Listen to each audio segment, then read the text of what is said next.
if he turns on TPA auto, we gotta get out of here. That's easily one of the craziest base rates I've ever done in the Flex SMP, and I'm glad I got to do it with one of my best friends on there. Make sure to join up with the IP import on screen. I hope you all have an awesome day, and subscribe.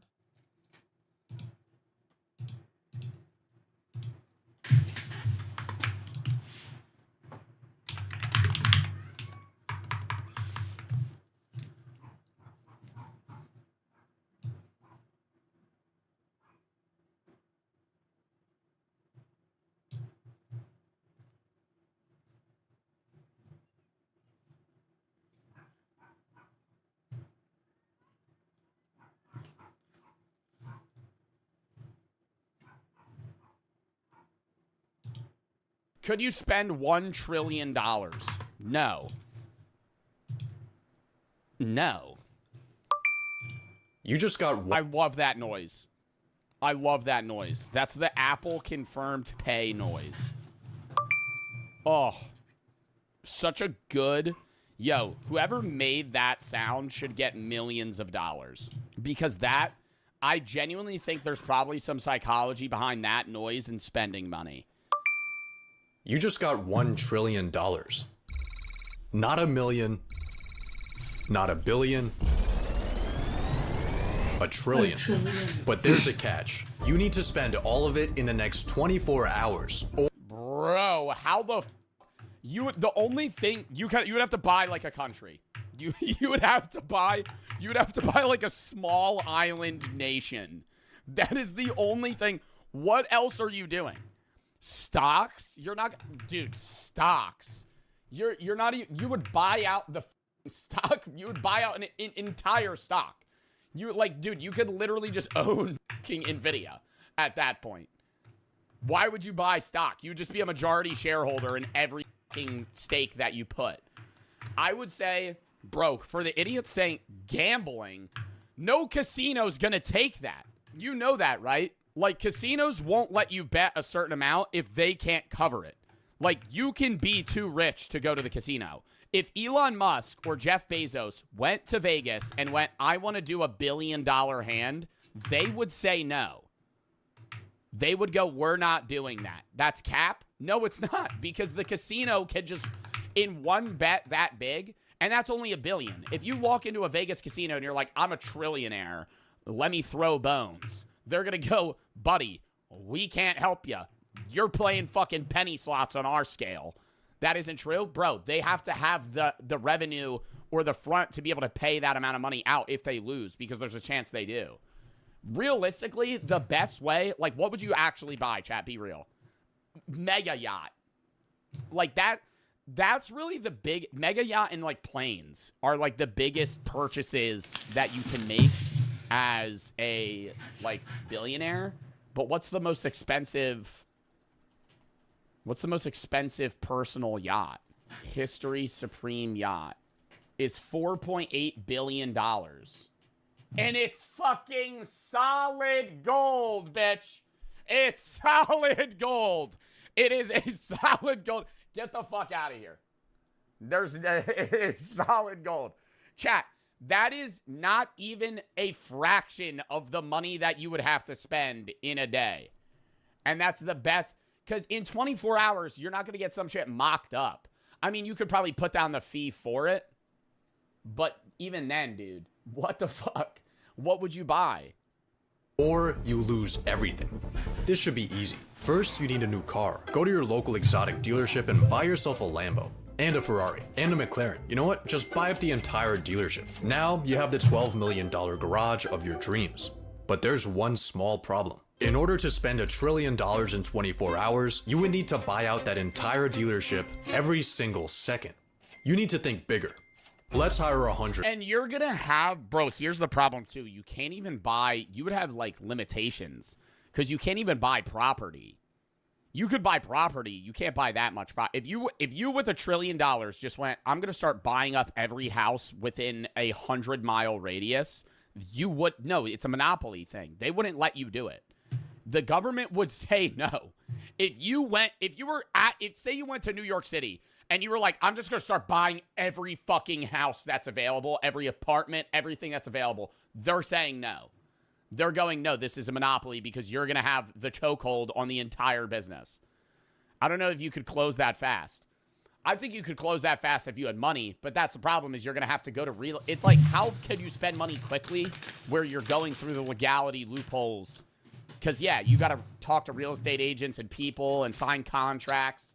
Like, realistically, your best way to spend $1 trillion is, like, flat out ring up a fucking country, like an island, and be like, I'm going to buy just land.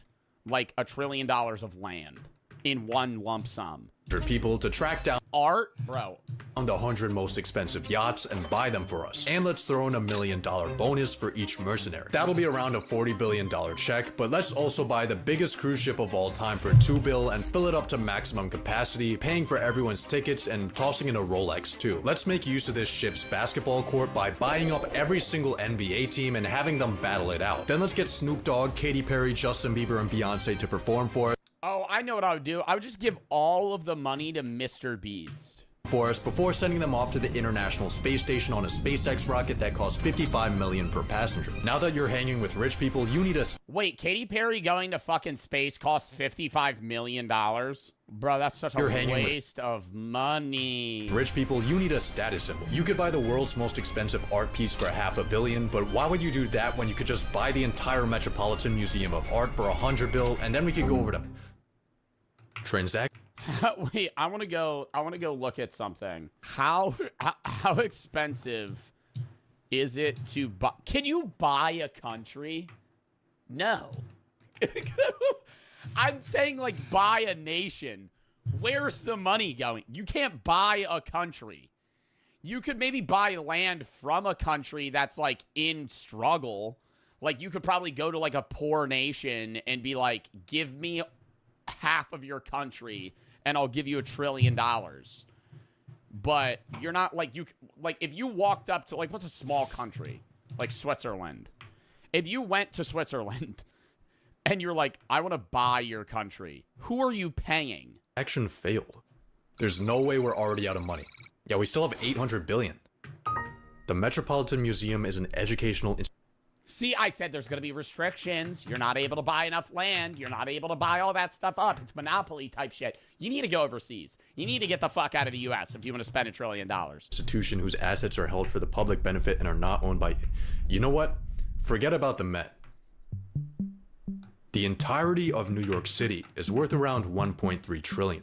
There are currently 33,210 vacant units available, so let's hire 33,000 people. How many units are vacant in New York City? Currently 33,210 vacant units available. There's 33,000 apartments that don't have people in them?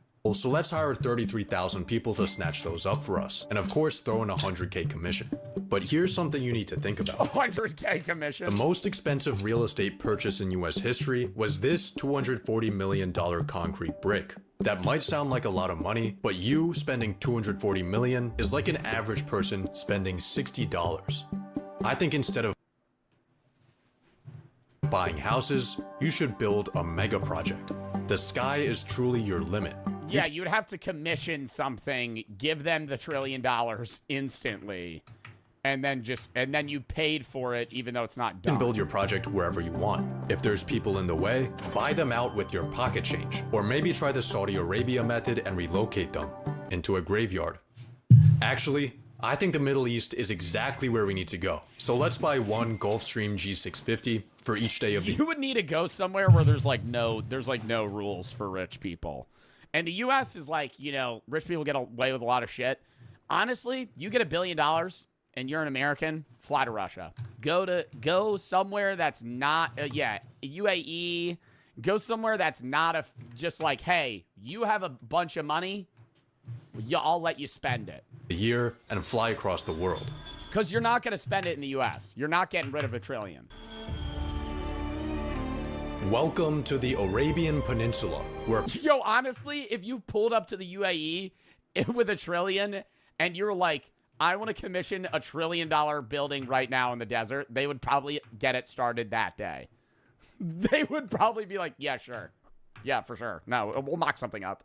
People will build literally anything. The world's biggest picture frame. The world's... Oh, no, that's a nether portal. picture frame, the world's largest clock, the massivest cube, the tallest structure ever, man-made sinking islands shaped after the world map from memory. These are cool. Let's build an even bigger artificial island for 20 billion. Of course, we can't forget about labor cost, so for that, let's budget in $10. Then let's buy every single one of those mega projects I just showed you for a total donation of $101,292,000,000 and $10 to our Middle Eastern boys. $10 for the workforce. You're paying for the raw materials. You have fucking 5,000 people working on it. Yeah, you guys are gonna have to split this one up. I can't break the bill, by the way. You just hand him a 10. But while you're here, take a look at the Burj Khalifa, the current tallest building in the world. If Yeah, how much does the Burj Khalifa cost? you were to stack $1 bills to the very top, the tower would be worth 7.58 million. You still need to spend 87,000 times that. A stack so high it would go past the International Space Station. If you ever want to spend this money, you need to stop thinking in real estate and start thinking in 51st state. Do you see where I'm going with this? Buy a country. In 2010, the How?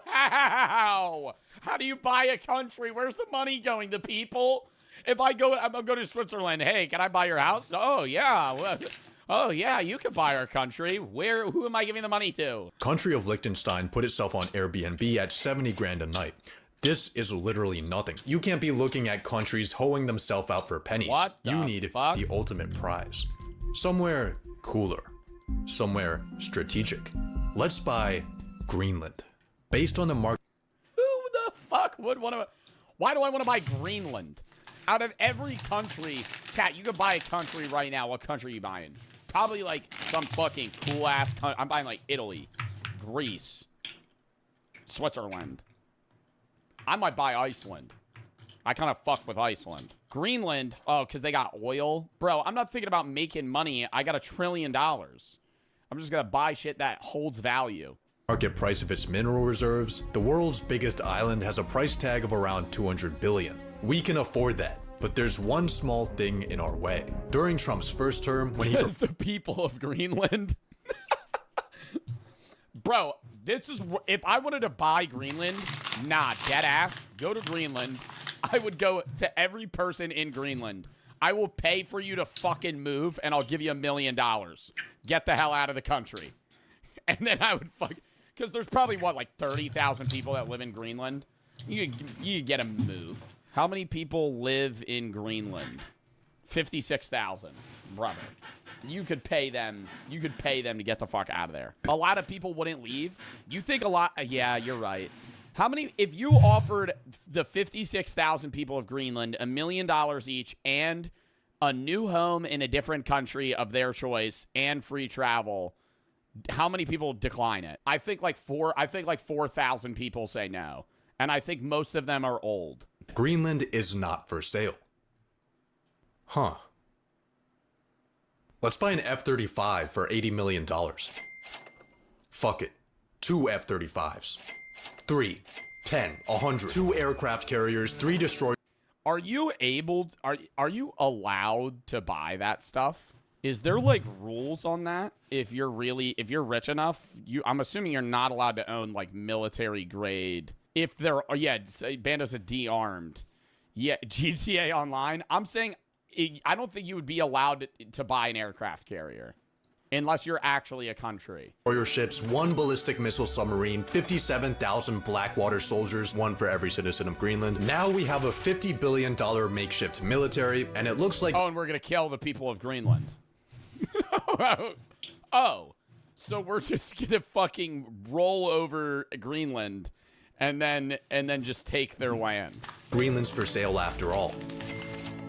But by this point in your trillionaire spending spree, people are starting to take notice. Yeah, you would have countries against you. Exploits might not have hit TikTok yet, but rumblings are beginning behind closed governmental doors. Luckily for you, there's not much politicians can say once you own them.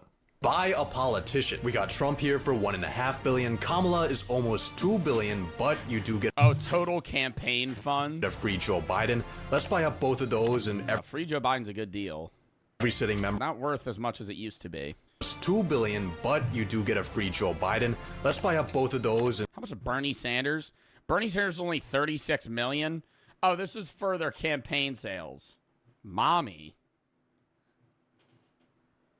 Every sitting member of the Senate and House for a grand total of $7.2 billion for the entirety of American politics. This is a great deal, but there's a catch. Money influences politics, but it doesn't always decide it. I mean, look at the presidential race. Democrats outspent Republicans and still lost because $2 billion can't buy aura. More recently, Elon dropped millions of dollars campaigning for an election in Wisconsin. Bro, Elon Musk is so fucking cringy now.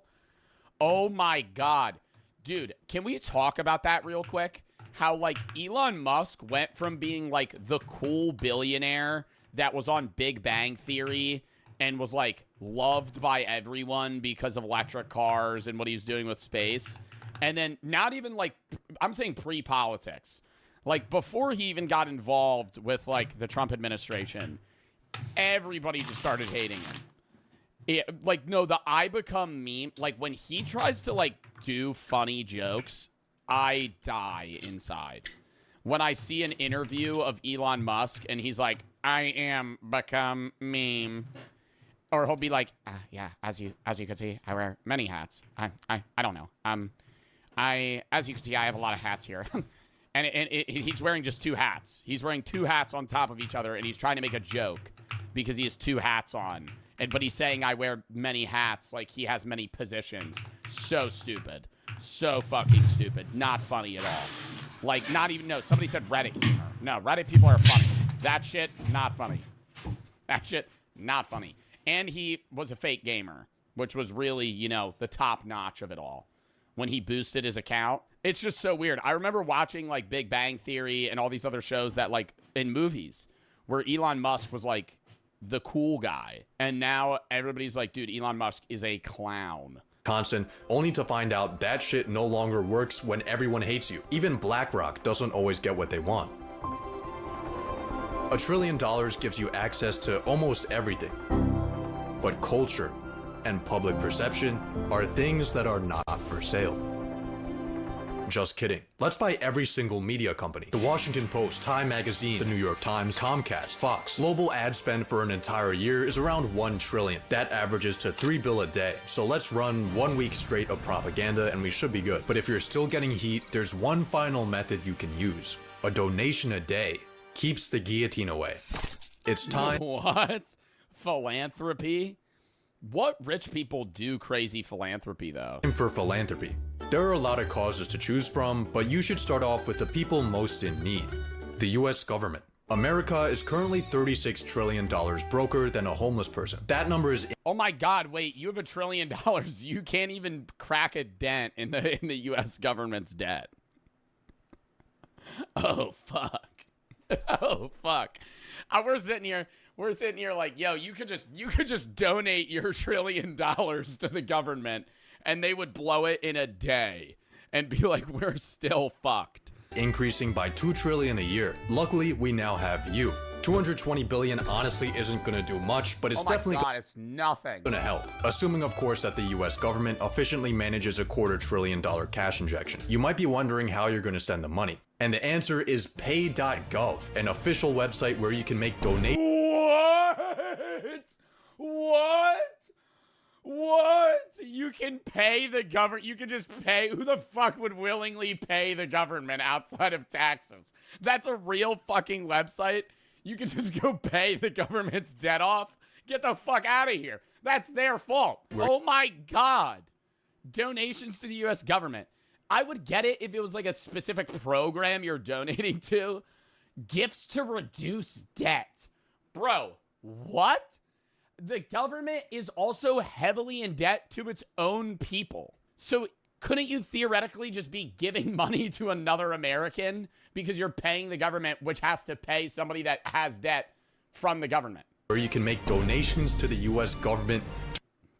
We're in debt to each other? Well, no, it's just like the US government doesn't get enough money. God, am I really going to explain this? The US government doesn't get enough money from taxes to run. They spend a lot. So they basically go out to people and you can buy from other countries or citizens, but a lot of countries are all, like, we're in debt to a lot of countries. But also, you can have the government be in debt to you. When you buy treasury bills and treasury bonds, the government owes you money. They're spending your money because they need it, and you're basically giving the government money, and in return, they will pay you back a higher sum at a later date.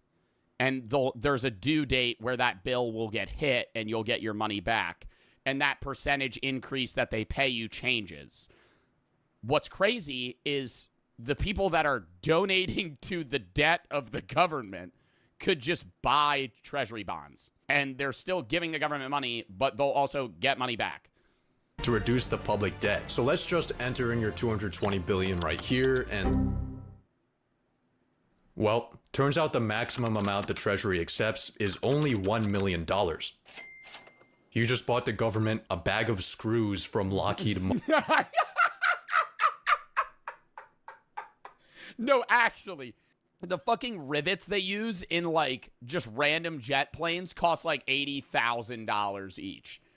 And there's no way they functionally, they cost that much. Like, Lockheed Martin, like, all those companies have to be gouging the fuck out of that. Maybe your money will put a bigger dent into medical debt. See, unlike the government, broke people dying of cancer aren't allowed to print more money to pay off their crippling obligations. Instead, their unpaid debts get sold off to collections for pennies on the dollar. But because of this discount, charities like Undo Medical Debt can erase $100 worth of debt for every $1 Is this an ad? donation they receive. And with Oh, no. I was getting confused. And with that ratio, you could wipe out all the medical debt in the US for just 2.2 billion. But what about world hunger? The UN estimated it would take 40 billion each year to end world hunger by 2030. We could afford that. Next, how about we help out malnourished and starving college students? Student loan debt in the US totals 1.777 trillion, with the government loaning out 87.2 billion a year. But before we try to attack this, there's a slight problem. Once universities catch wind that trillionaire Jesus is bailing out their victims, They will hike the fuck up of all of their prices. That's the problem, is people are paying. I say this all the time. Colleges are still businesses. If people don't pay and don't go, they are forced to lower their tuition costs. Yes, they still have to be higher than they were fucking 50 years ago. But, like, some universities charge absurd amounts of money, and they're able to do so because people pay it. If you do, like, what the fuck?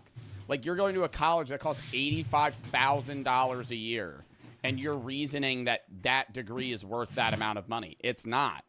Like, I understand there's a level of connections that you're going to make at higher quality universities, and the degree itself is worth more, and the internships that you might land are worth more. But if you're going for, like, fucking business communications to a college that costs $10,000 a year versus one that costs $30,000, respectfully, in my own opinion, I see no fucking difference. I think you're just throwing yourself into hundreds of thousands of dollars in debt that you'll never be able to pay off until you're 45 because you wanted to get a fucking degree from a more outstanding university. Like, it's different when you're going for things where, like, the degree matters. Where you're going for something that's, like, you know, medical-based, or you're trying to get, like, that level of, you know, distinguishment from other colleagues. But, like, dude, $61,000 a year? Is that the average? Once universities catch wind that trillionaire Jesus is bailing out their victims, they'll probably just jack up their prices. On top of that, paying off loans might be seen as unfair to older generations who had to pay their way through college and pick themselves up by their boot. Well, there was, like, a genuine thing they were talking about of, like, just people were really questioning whether or not debt would be wiped, and there was people that weren't paying their student loan debt for a while because, like, it still stacked up, but there was no penalties for not paying them, and so that was a big problem. And a lot of people kind of proposed that we should just wipe student debt from the people that exist right now that have it, but that just only helps the current generation. Like, it doesn't fix the problem. It just band-aids it. Because even if you pay all the student loan debt off of the people that have it right now, everybody else that's going to college next year is fucked. Literally, it's like, it's not solving it for the people that are going to be out of college in 10 years. It's just solving for the people that have debt right now. Turns out philanthropy isn't as easy as it seems. It's not easy. Building Amazon was not easy. Philanthropy is very similar. It's really hard. I agree with Jeff here. Let's just buy another $500 million yacht. That's enough philanthropy for today. You still have $60 billion left, and I think I know how to spend it. It might be semi-cheating, but hear me out. 37% of Americans can't afford an unexpected purchase over $400. Being a trillionaire, your passive income earns you $400 every 0.126 seconds. The median net worth under 35 is $39,000. As a trillionaire, you could exchange your toilet paper with rolls of $39,000 bills for your entire lifetime and it wouldn't put a dent in your finances. $1 trillion gives you horizons incomprehensible to the normal paycheck-to-paycheck living human. Even after your spending spree, you still have so much money left that it gives you too many options. You could launch space programs, clean up the ocean, fund institutions. 24 hours just isn't enough time for this much fun. So let's buy more time. Make yourself a trust and safely store your money in it. Now, all of those humanity-shifting endeavors, you can sleep on them, on the world's most expensive bed. You will make $6 billion per year passively. Assuming that you're gonna get a 10% increase per year on that amount of money. But yeah, damn, dude. If you had $1 trillion, do you think you could, like, obviously the government, what does the government make per year? That was a fucking great video. What does the government make per year? 4.47 trillion. I found 10 of the best Minecraft players in the world and put them up in a battle against 1,000 people. Their goal is to protect this crystal, all while 1,000 players try to destroy it at once. They have a week to prepare their defenses and build the ultimate impenetrable fortress to prepare for the massive horde of players. These players are experts at redstone, masterminds at technical design, and absolute beasts at combat who can take down hordes of players alone. Will they be able to successfully create a fortress that can withstand the force of 1,000 players in just 7 days? Sit tight, relax, and enjoy the show. Thanks to Sparkles for sponsoring this video. After me and my team spent weeks scouring the internet, we found who we believed to be some of the best Minecraft players in the world that had the time and dedication for this. I gave them 3 extra days to work together and plan what they will do first. After they acquainted themselves with who has what skills, the group elected 2 players to lead the team. Meet CM, a professional coach to many pro PvPers and a grinder who dominates SMPs. And meet Canadian, who is one of the best prison designers in Minecraft, elaborate defense and security measures to keep anything under his watchful eye safe from any possible intruders. CM did resource management and coached some of his fellow teammates who are less acquainted with fighting and more with engineering to make sure that they would last against the wave of players coming their way. He made a precise spreadsheet documenting what resources would be needed and gave everyone roles for what they needed to gather or build. Canadian, on the other hand, focused on constructing a blueprint for the actual defense, including devising security measures and creating elaborate defenses, which attempted to balance material cost and durability given the limited time they had. This was a careful balancing act that could determine the outcome of this battle, but with some of the best prison designers in the world on this case, this just might be possible. So all while Archul was in charge of gathering the resources, Canadian was in charge of using those resources to lead the team to victory. And after 3 days of devising their plan, they came up with a list of materials, a rough blueprint, and were ready for the 7-day building period. Okay, everyone huddle around this. Huddle around the crystal. Can't stop laughing. You guys have 7 days to protect this crystal from 1,000 Minecraft players. Good luck. Now scatter! Scatter, my children! Scatter! Huh? The crystal is on an island surrounded by ocean on all sides. When the server opens up to the public, everyone will be rushing here to destroy it. Now everyone knew exactly what to do because of the planning done beforehand, so with absolutely no time to waste, let's go! Forward.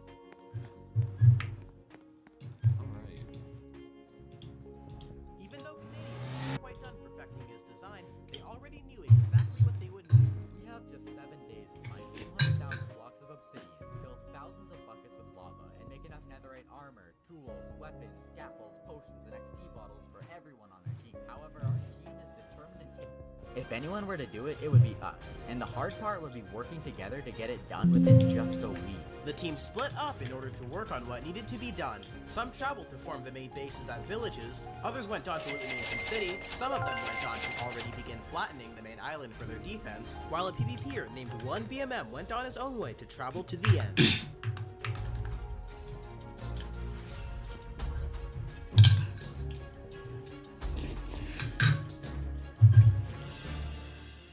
Here, he got the team a metric crap ton of elytras, and then proceeded to flood the entire end island. Now, why would he do all of that? In order to commit mass genocide more easily, let me explain. So, they wanted to make an Enderman farm, but it just ended up being too slow. That's because the Enderman kept spawning on the much larger end island. So, if he flooded the whole island, the Enderman won't be able to spawn there and would instead spawn in the farm, making it way faster. It would be their primary source of not just Ender Pearls, but experience, so making it as fast as possible was crucial to gather important resources. Now, as they were establishing themselves, they formed two separate villages, which they dubbed Village A and Village B. Oh, how creative. Now, Village A focused on making a villager farm, which was primarily made by Archwell CM. Here, he exploited Stockholm Syndrome and cured villagers he previously zombified to get much cheaper trades, as they would need a lot of books. They also made many crop farms, such as a pumpkin, sugarcane, and carrot farm. Meanwhile, Village B focused on making a mob and sheep farm to provide XP and wool. Now, I could hardly tolerate this level of teamwork, so I had to figure out some ways to distract them. You know, it seems like a great time to give you some dream luck. She's dropping them in the lava. Like I said, that one to any Minecraft YouTuber event. Make the experience of the participants as miserable as possible. You know, there's some pearls on the edge right now. No, for real? Okay, I have a plan. You're gonna like bow clutch? Oh. wait, yo. What did you just do? Did you just drop crystals? Damn it. That was so close. I'm lagging. Why is there so many bats? AFK overnight. Why is there so many bats? There's No, the 500 problem bats. is- Horizon summoned them. I have no idea what you're talking about. Compax, do you want a surprise? Yeah. Oh, here you go. Bruh, you really gave me blindness. Can you remove my blindness now? I literally can't play the No, game. because I'm like the And admin. you I made can it- control you, and that's really fun for me. You made it infinite. I can't even wait it out. It's infinite. Have you thought about finding like a cow or something? I'm trying to. I'm blind. I can't find a cow. Yeah, but like, have you tried finding a cow though? Best Minecraft player can't even find a cow. Oh, Minecraft's best friend. I'm blind. I can't see. Oh, I hear him. I hear him. I hear him. I hear him. Oh my god. Yes. Thank you. Bro has like a hack client, instant ban. You know, who cares? Who cares? We balling right now. Now, unfortunately, they didn't like my tactics, so to retaliate at 3 AM when I was fast asleep, they all decided to completely destroy the crystal. That's right, the crystal that they were meant to defend. Horizon keeps trolling us with all of his dumb little games. Why did you love me? So we're gonna troll him by hiding the crystal in the end. I lit the crystal on fire, but it's not dying. Oh. See, this crystal works by putting retextured sticks on the heads of armor stands. Because the crystal visually was just armor stands with fancy clothing, you would technically be able to move the crystal just as you move an armor stand. I'm getting war flashbacks from this. Alright, let's get it out of here. We gotta go put it in like the nether or something. In the overworld, we could use water, but when we got to the nether, we used lava. But like, that was extremely slow, so we decided to get a piston and a slime block and like push it across the nether roof. And we also got ice so it could like slide as well. Oh, it's there, it's there, it's there. Go guys, let's go. And it's in.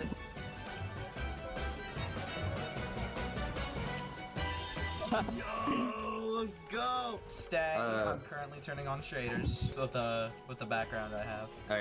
Alright, send it like a screenshot.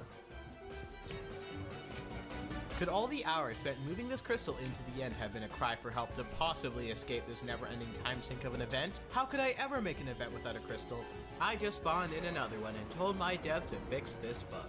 Now, with that internal rebellion snuffed out, the players had to move on. Some of them went to the Nether for Wither Skulls and Netherite. Now, the use for Netherite is pretty obvious, but you might be wondering what they need the Withers for. After all, they're trying to protect a crystal, not destroy it. The Withers would really just get in the way of that. It was not to be used as a weapon, but rather was used to build it. Not like that. The point is, for a more realistic fortress, they needed a lot of obsidian. After all, their big strength would be the relatively weak gear the 1,000 players had. Most of them would barely even have diamonds by the time the raid began, so obsidian was essential as fortification. Obviously, it's not possible to mine it all, as even with efficiency 5 netherite pickaxes, it would take way too long. But there's a better way. See, if you throw an item into an end portal, it regenerates the obsidian end platform. By placing a wither over said platform to repeatedly destroy it, and a snow golem on the other side throwing snowballs in the portal, you basically have a perpetual motion machine, forever generating a copious amount of obsidian as long as there's decay there. Now, once they collected all the wither skulls, they prepared to spawn the wither into their setup. But things went sour as the wither broke free. Luckily, they were able to capture the nether star to create a beacon for later, a positive side effect. Although now they had to go back to the nether to get another 3 wither skulls. How fun. Eventually, they tried again and succeeded. Now, they finally had their obsidian machine running with an account AFKing it 24/7. They still had a lot more resources to grind up though, and so they created farms to get those. They mined magma to create a gold farm to get gapples. Additionally, they needed a metric crap ton of wood for their defense matrix, which involves a grid of waterlogged wooden slabs. CCAT got right to work making a wood farm, and spent a big chunk of his 112 hours on the server AFKing it. This machine pumped oak logs day and night, with CCAT using a TNT duper to blow off the logs, and bone meal from a moss farm to keep it ticking. For the last few primary resources, they constructed an iron farm solely to make buckets to hold all the lava for their defense, and also chose to uproot an entire desert for their supply of sand. With a few more farms like a raid farm for totems all set up, it was finally time to secure an Elder Guardian. See, Elder Guardians give everyone in range of them mining fatigue 3 every minute, which basically makes breaking blocks take exponentially longer. For example, it took 2 minutes to mine this one cobblestone block with a diamond pickaxe. The only way to counter this is to bring milk, but since the effect refreshes every minute, you will need a lot of milk to keep that effect away. And if they could add more Elder Guardians, it means it would refresh even faster, with 2 Elder Guardians refreshing every 30 seconds, 3 refreshing every 20, etc. That will only make milk more and more impractical. And so to take advantage of these benefits, they raided ocean monuments and began the process of moving the Elder Guardians into the Nether, where they would place it into the fortress when it was time for the event to start, just so it won't bother the 10 pros who would be trying to build the fortress. And speaking of the fortress, it was finally time for the 10 to start building. And it was good timing, as Canadian had finally finished his plan. But there was one big thing threatening their supremacy. In order to get so many players, I've had to announce this event in previous videos before the 10 players began their week-long grind, and made a Discord server to gather all these players. But during this time, some players began to talk to each other and form little groups focused on working together to grind resources. All these little groups, like the Cult of the Bucket and Dawn's Warriors, were united by one player known as Lord Stake under a joint republic called the Horizon Event Coalition. This unexpected turn of events absolutely frightened the 10 players because they all knew deep down in their hearts that the end of them would be teamwork. Their big advantage, the only chance they have to win this seemingly impossible event, would be to take advantage of the chaos and lack of organization expected to be seen within the 1000. But the Horizon Event Coalition threatened that security. In this Discord, players began developing elaborate strategies that would delegate tasks to different groups and create an organized plan of attack. While these plans were honestly quite ambitious and impractical at best, they had plenty of time to refine their ideas, and the 10 knew they had to do something to stop this. But what could you possibly do to take away the free will of humans? With the $500 prize I put on this event, these groups were desperate. When Canadian eventually revealed a video of his private detailed plans to the 10, suddenly, a stroke of genius hit them. What if they fabricated a fake leak of the plans and revealed obvious fake weaknesses in them that would misdirect the players to use a strategy that would give the 10 an advantage? Canadian got right to work as he recorded and edited a fake version of the plans, and by scheming with one of my event moderators, they forged a fake Discord message and distributed it into the main Coalition Discord server using my moderator's name for ethos. Players fully believed that it was legit because it was recorded and voiced by Canadian himself, who was a YouTuber. The pros faked a panic and the video spread like wildfire. It was spammed en masse by the 1,000 players and was re-uploaded to YouTube, which they literally titled Canadian L Live. Oh, the sweet irony. Unbeknownst to them, though, they were just played like a fiddle. Soon enough, the 1,000 players began to make plans that relied on the false information given, which really benefited the 10. So now, with their biggest concern in disarray, they can now work on their fortress in peace. But now, before we move on to the construction phase, you should see the real, full plan that Canadian initially presented to the 10 players. But I'll let the best prison designer in the world do that. Take it away, Canadian.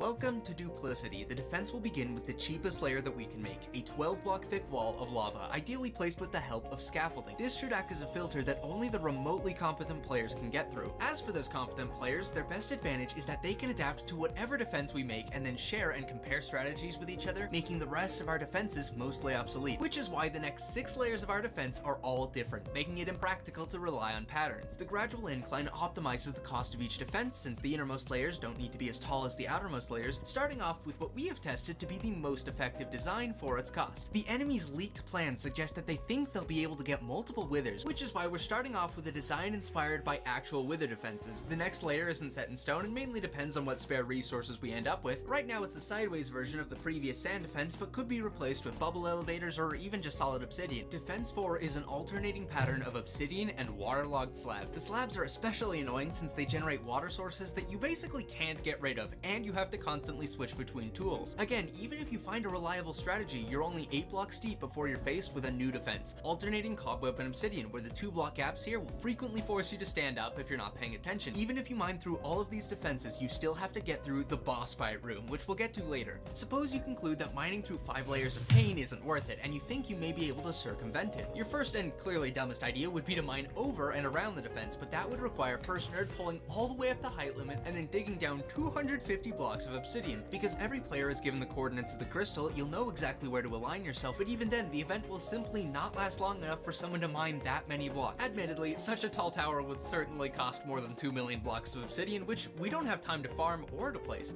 and that's why we won't, because the true defense is only 130 blocks tall and everything else is completely empty, save for one 5x5 tower of obsidian centered at the coordinates of the end crystal to deceive anyone digging straight down, all the way until the very bottom where it stops to let whoever mined through it look up and see all the time they wasted, inevitably forcing them to rage quit. The tower is mostly security theater, although if you do try digging down anywhere else, your odds of clutching are not the greatest. If you do get down the safe way though, you still have to face 10 layers of bubble elevators, the weakness of which is known by few, but you'd have to act quickly, because you can now be seen by us, the guards, using F3+A to X-ray from the boss room. While you're fumbling through your inventory trying to improvise, a guard will actively be pinpointing your exact XZ coordinates, which will immediately be sent to a man in the sky requesting an aerial strike. Within a minute, the guard can fly to the given coordinates and effortlessly eliminate anyone mining down, since even if they make progress, we can always mine faster, and they have a couple dozen layers of obsidian to get through, ending with lava to damage you just a bit before you finally fall into the boss room. Well, perhaps you want to mine under the defense instead. This plan is possibly even worse. Our Elder Guardians are positioned low enough to affect the entire lower half of the base, as well as the crystal room. Unless you're carrying a lot of explosives and have an inventory half full of milk,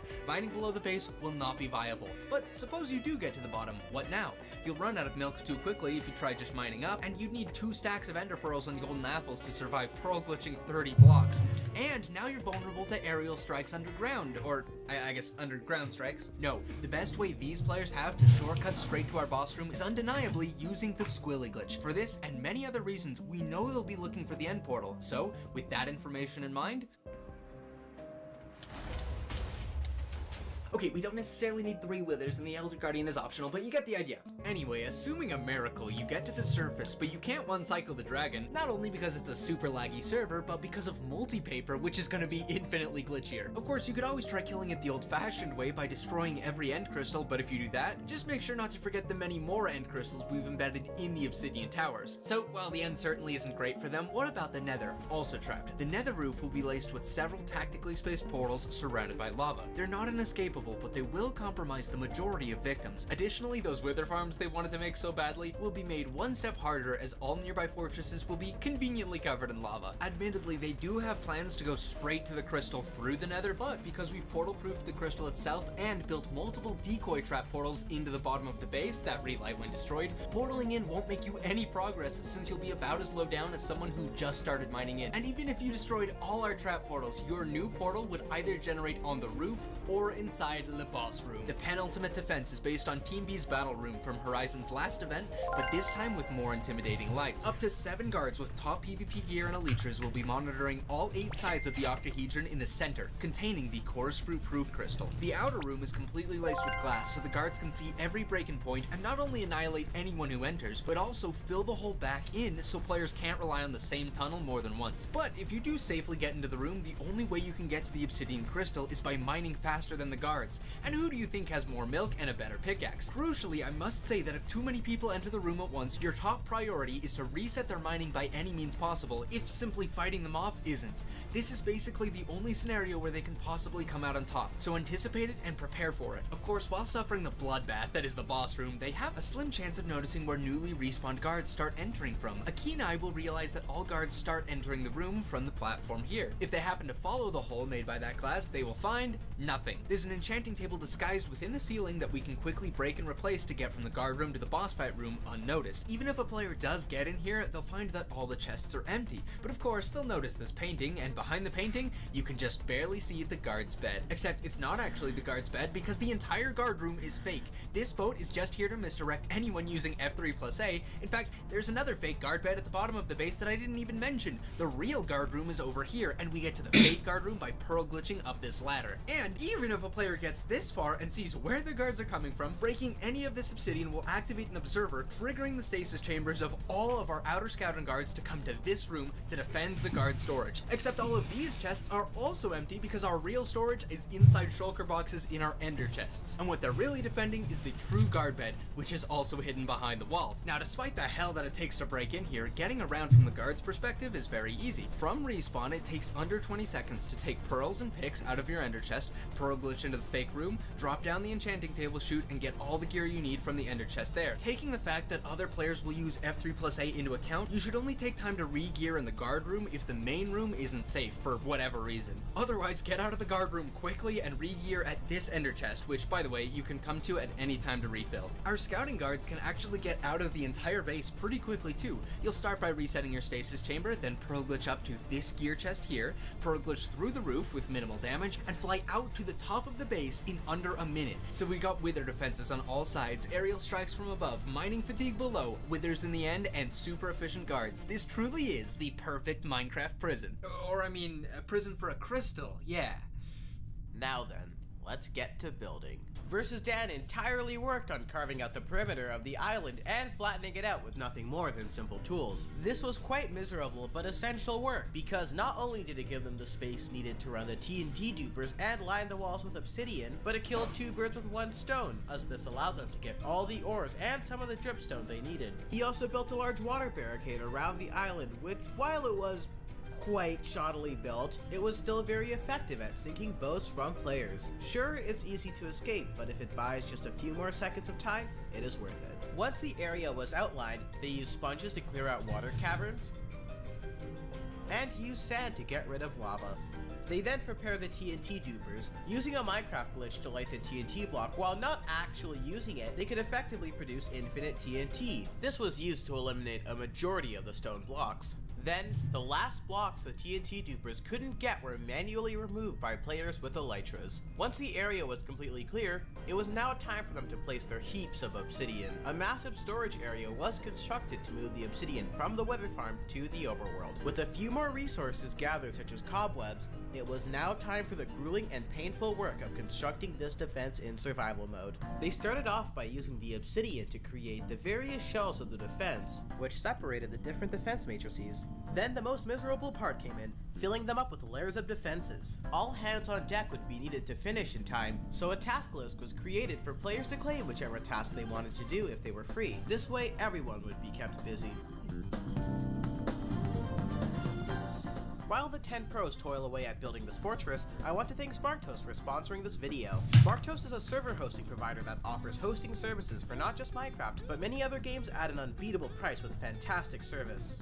Every time I close my eyes, I see wooden slabs, water, and obsidian. Now for me, advertising a server host is kinda hard because they all basically do the same thing, but Sparktoast is the thing server hosts meant to do and so much more than any of their competitors. Let's talk service. They offer high quality 24/7 support where they are just so efficient at being able to fix problems. I've used them personally for the past 4 years, so I can attest. I haven't ever told anyone this, but half the reason I made the fake base plans was to give me an excuse to not help build. I worked on that base for like an hour and then immediately looked for any excuse to log off. What about price? It's by far the cheapest I've ever seen. Their budget offerings are just $1 a month for 2 gigs of RAM, which is practically unheard of in the server hosting world. How about in terms of quality? Their servers average 99.95% uptime, offer a 2-day refund guarantee, provides unlimited player slots, and some of the best hardware on the market. While it was cumbersome, tedious, and boring, and the phantoms were a pain to deal with, ultimately it was just that. Annoying, tedious, and boring. I've used Sparktoast for my own Anarchy server, countless events including this one, and even my own personal world with friends. Not because they pay me, but because I'm personally convinced that they offer the best server hosting service anywhere for what you pay. If you're interested, check it out at the link in the description, and if you want 30% off on top of their already great deals, make sure to use my discount code Horizon at checkout. Now then, back to the montage. Building slabs wasn't mindless enough for me to watch a show on my second monitor. I actually had to pay attention the entire time. And building obsidian was mindless, but placing down tens of thousands of the darkest block in Minecraft really did a toll on my sanity.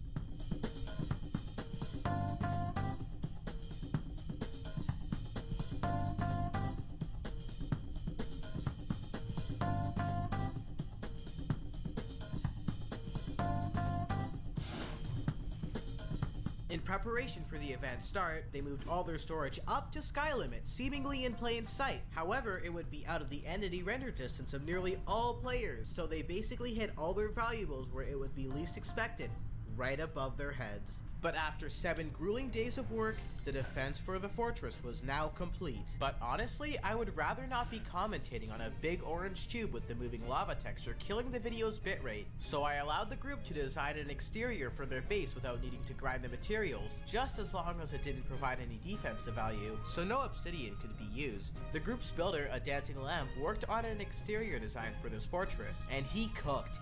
He cooked really well, because this base looks absolutely insane.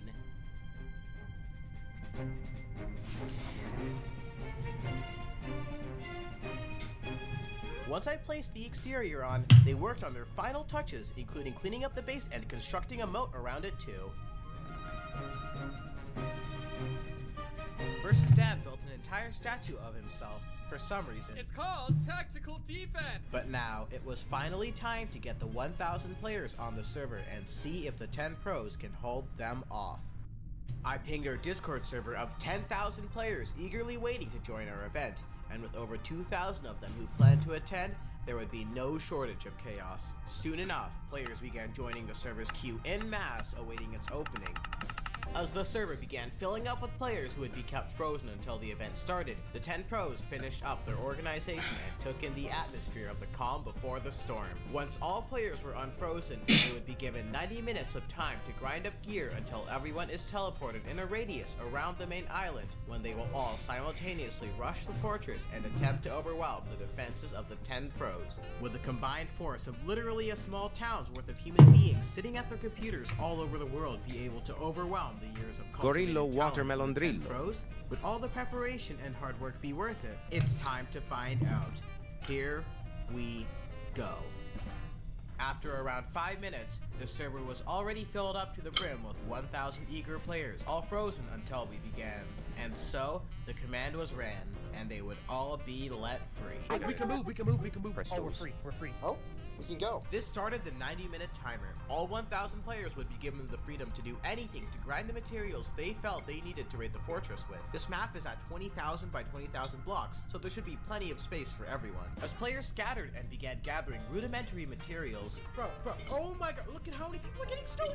There's so many people! The pros back at the fortress really didn't have much to do while waiting for the 90-minute timer to end. Technically, the fortress was free reign for all players to travel to during this time and even try breaking into, although honestly that's a terrible idea, given that you're essentially a cockroach in the eyes of born netherite-clad PvPers. Many of the pros scattered outside of the fortress to actually fly out with elytras to find and kill as many players as they could. The 1,000 could respawn, but they will lose precious minutes of gathering time in the process, so it would be a crucial strategy to gain any leverage they could possibly obtain. Remember, the pros can always move faster, swim faster, and kill faster.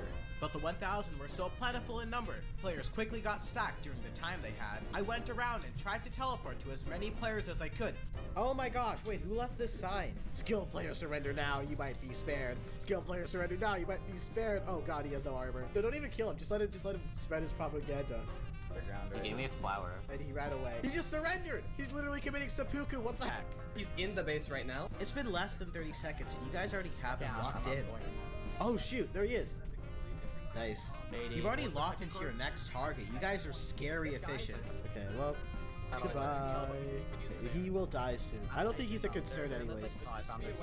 Whoa, oh my god, there's a whole train. There's so many players. What? And they're all naked. There's so many dogs. Someone built a platform for their dog. I fed the dog just now. Don't kill the dog. Oh, wait, this guy's armor. Oh wow, what a waste. Cover me with diamonds. Hold on, let's take a look at this guy. Okay, he looks like he has some diamond armor. I also tried to give some of the ones I visited a little gift. That is the gift of le fiche au chocolat. No, come back, take my gift. No. Wait, this guy, wait, dude, this guy built a house? What? It's kind of a messy house, but yeah. Oh shoot, this guy has a diamond chestplate and diamond pants. He is stacked. There's now a guy in the West Quadrant Underground. There's a guy in the West Quadrant Underground. There are so many nods underground. What? Watch this, watch this, watch this. Push him. Yeah. Wait. No! No! You are a terrorist. Oh my god. Oh my god, you are so evil. Dude, the skilled players are just out here committing war crimes. Like, dude, you didn't have to blow that guy up. You could have just, like, used your sword, but no. You used TNT on purpose. Oh my gosh. Yo, people are getting stacked. This guy is full diamond. Wow, they're working together to actually get better gear. This is insane. And this wasn't the only example of teamwork. While the Horizon Event Coalition's plans fell apart when their leader, Lord Stake, couldn't join before the server filled up, he still had confidence in the players. I did the math.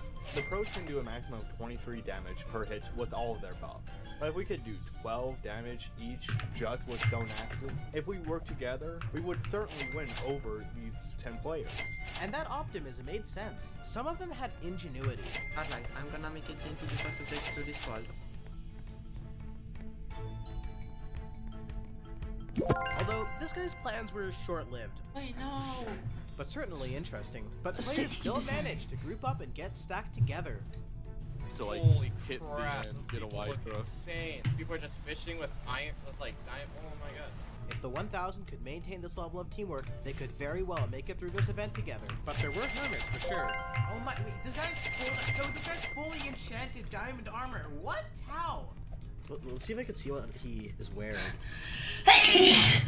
Okay, so he has some enchanted gear. Yeah, it looks like these players are getting pretty stacked. About 15 minutes left. So 75 minutes have passed, and it looks like the 1,000... There's no one even close. Yeah, the 1,000 attempts have been not very fruitful so far. But a lot of the players that are actually stacked have been working on grinding till the last minute, which is the strat, it seems like. Okay, this person has... Are they just...